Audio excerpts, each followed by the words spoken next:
Hey artist, good morning and happy Monday. I'm so glad to be back with you this morning. Even though it's a little rainy, I'm really excited to make some artwork with you.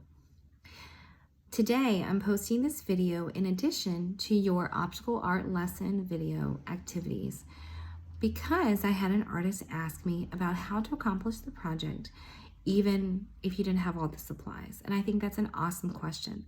So I'm going to go through a couple ways that you could create optical illusion artwork without some of the supplies on the list. I'm going to be using notebook paper as well as drawing apps on my iPad.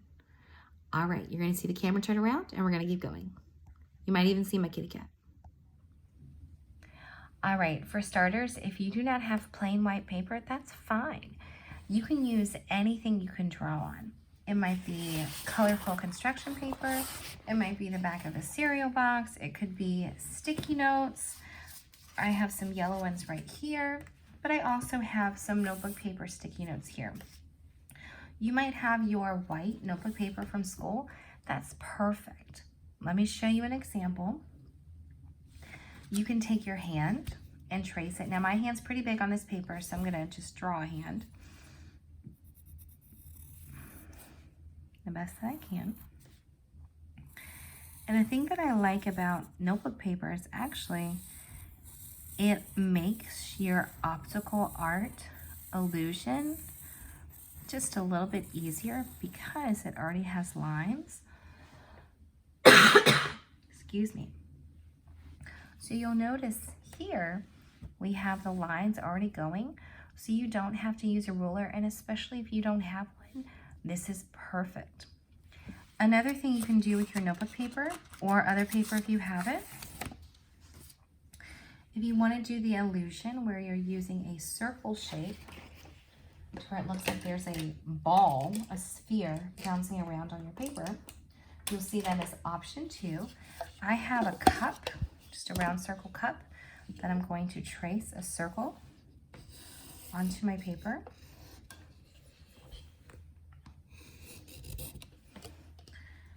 And now I have a shape. You can use a glass, a food container, whatever type of circle you might have.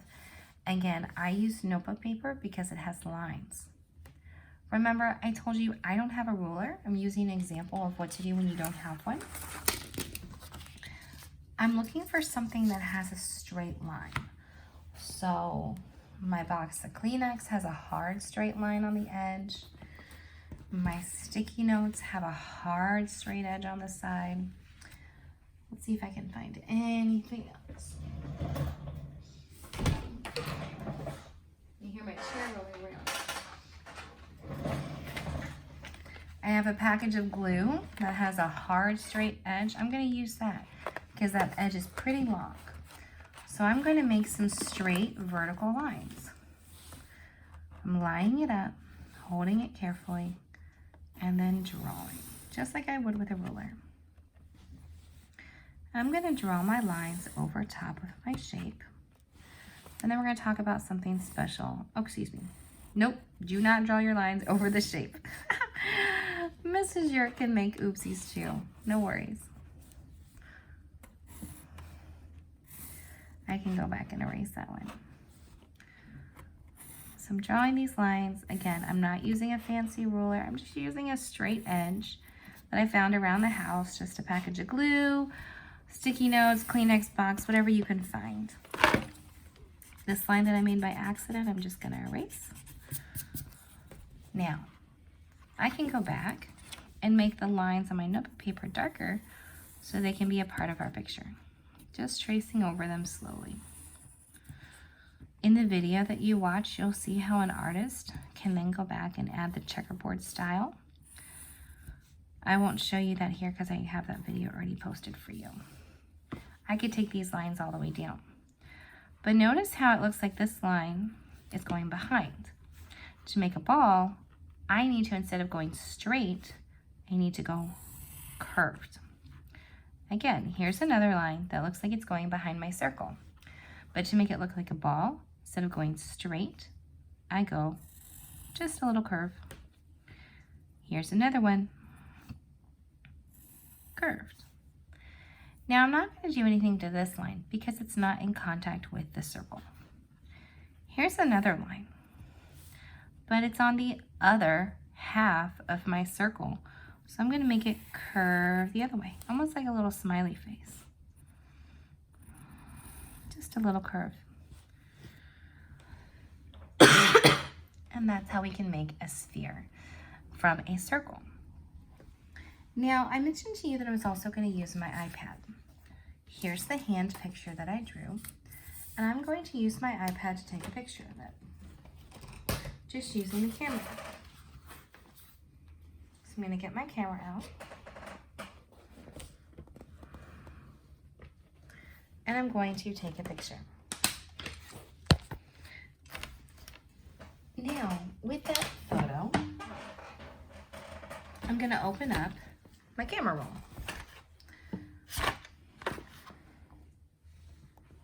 There it is in photos. I have a couple. And one thing that I could do is I could go to edit. When I edit a photo, I can turn it, I can resize it, I can add a filter, but actually, I want you to go to the 3 dots for markup. Notice what happened here at the bottom. There is a set of drawing tools. These drawing tools include a fine tip marker, a highlighter chisel tip, bigger marker, an eraser, a blender, and a ruler. And you have all kinds of different colors. You even have some options here to add some text, add some shapes, and you could add another feature. I like to take the highlighter,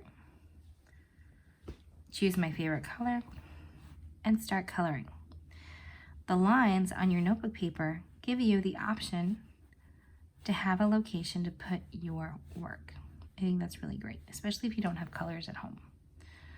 Right now I'm staying outside of the fingers. You'll see on the video why.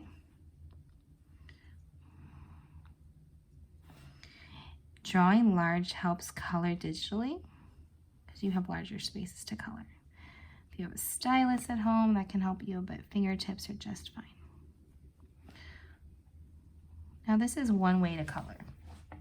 Again, you can use the different apps or tools and mark it up, but color it in neatly. There is another app that I want to show you that may or may not be on your iPad. So this one is on everyone's. Click done. Then you could upload that image to me on Google Classroom, but you may also want to use Sketches School. Sketches School is an app with a little blue marker. If you click on it,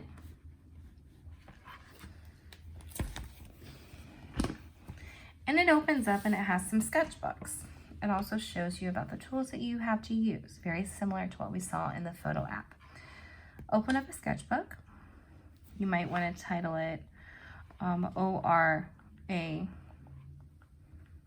Art. That's fine. But open it up. And I have a drawing that I started, but I'm going to start fresh for you. You remember that picture that I had?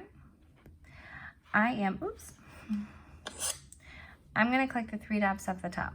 3 dots are always important. And I'm going to click the download. Download means the arrow is going down, not upload, but download. I'm going to download a photo. I'm going to take the picture,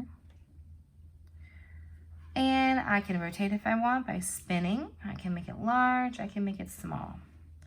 But this is putting it on my digital sketchbook page. When I'm all done, I just hit the checkbox at the bottom. And look, all of my artist tools are here. Now I have a little mark here. I'm going to see if I can't erase it. If I can't, that's okay. Yep, just erase. I have a pencil, a fine tip ink pen, a marker, paintbrush, chalk, paint, watercolor, and an airspray brush. All of these tools are a lot of fun to play with. If you want to change the color, come down to the bottom and just scroll and select. Hold your color if you want to change the type of orange that it might be or a different color. Then you can choose your tool. Different tools make different marks. I like to use the flathead paintbrush with the paint because it makes a solid color. And I just brush it on. And now we're making a painting. Again, the only art supplies we used at home were a piece of paper, could be notebook paper, anything you have, and a pencil. Everything else has been done on your iPad digitally. Notice that I'm taking the time to color in neatly. If I go outside the border and I want to make that a straight line, I just go back and erase, clean it up a little bit.